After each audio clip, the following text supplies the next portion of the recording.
the Bible's best stories told your way. Welcome to Bible Binge. Today we're heading into ancient Babylon, a land of kings, kingdoms, and one man whose faith was stronger than fear. This next story can be found in the book of Daniel, chapter 6.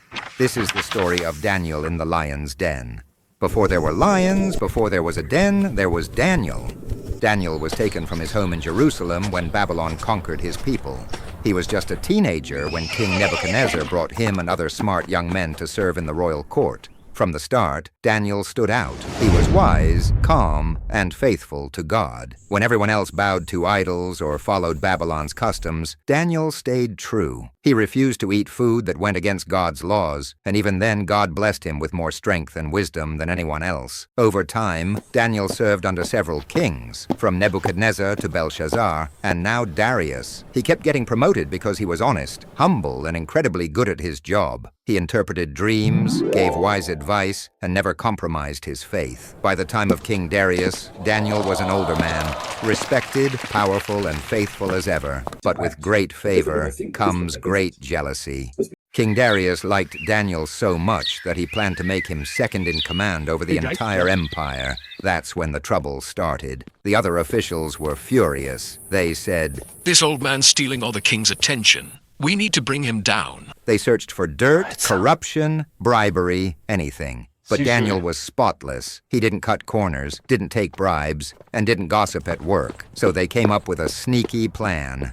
"We can't trap Daniel unless it's about his faith." They convinced King Darius to sign a law saying, "For 30 days, no one can pray to any god or person except the king. Anyone who disobeys will be thrown into the lion's den." King Darius, not realizing their trick, signed it. Once a royal decree was sealed, not even the king could change it. And just like that, Daniel's faith was officially illegal.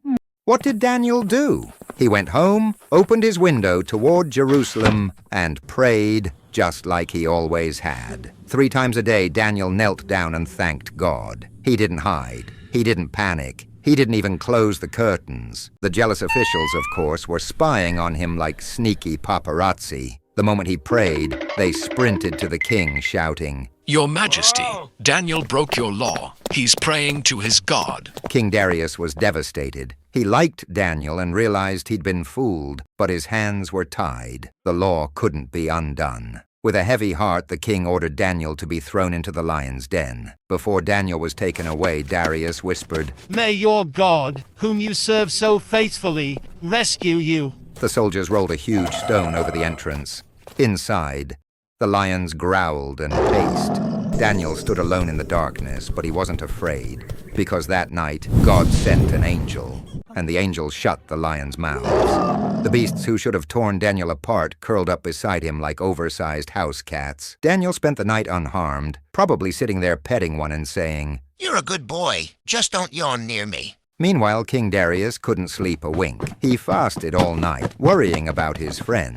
At sunrise, he rushed to the den and shouted, "Daniel, has your God rescued you from the lions?" From inside came a calm voice. My God sent his angel to shut the lions' mouths. They haven't hurt me because I was innocent in his sight." The king was overjoyed. He ordered Daniel to be lifted out, not a single scratch on him. Then the king commanded that the officials who plotted against Daniel be thrown into the den instead. And let's just say, the lions' appetites came back. King Darius was so amazed that he made a new decree. "Everyone in my kingdom must honor the God of Daniel, for he is the living God. His kingdom will never be destroyed. He rescues and saves." Daniel continued to prosper and serve faithfully for the rest of his life, living proof that faith and integrity never go out of style. Daniel's story isn't just about surviving lions. It's about standing firm when the world tells you to bow down. Daniel didn't yell, argue, or fight back. He simply stayed faithful to the same quiet prayer, 3 times a day, even when it was against the law. That's real courage. Not loud, not flashy, but strong and steady. And that's what makes his story timeless. Daniel showed that faith doesn't need to shout to be powerful. Sometimes the bravest thing you can do is just keep doing what's right.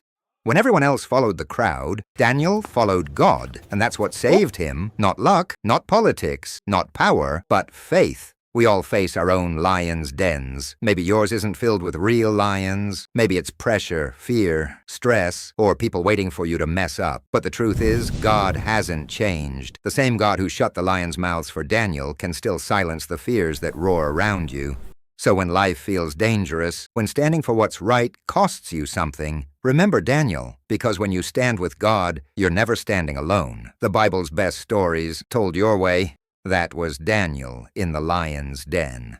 A story of faith that roared louder than fear.